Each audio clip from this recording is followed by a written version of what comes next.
Hey everybody, Pastor Steve here, and another message from the bunker, even though I'm not in the bunker.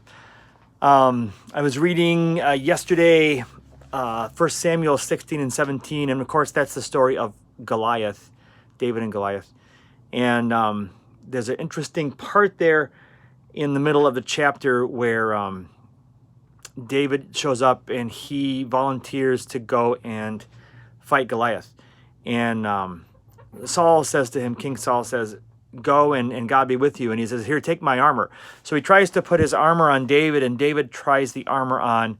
And he says, no, I don't want this armor. I'm not used to this stuff. And so he rejects the devices of man, and he just picks up what God has at hand, 5 smooth stones in his shepherd's bag.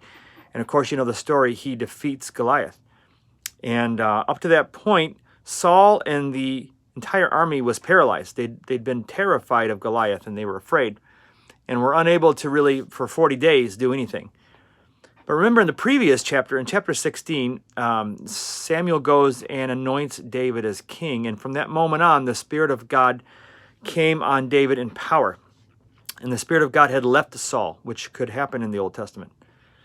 And so here you have the man who is filled with the Spirit, who does not need the devices or the intervention of men in order to be courageous and to prevail over a much more powerful enemy.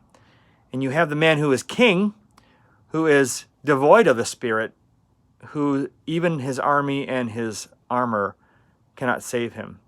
And I don't know exactly what the application might be for you in the middle of this crisis, but I do know that the Lord is trustworthy. And the ministry of the Holy Spirit is something that I think all of us need to think about more. It is the Spirit of God who works salvation, and it's the Spirit of God who makes us alive in Christ. And so think about who it is you are relying on. Who are you depending on? Are you more like Saul, or are you more like David? That's a good question for all of us. These times of pressure squeeze us and show us what's inside of us. And I know for myself, it hasn't all been pretty.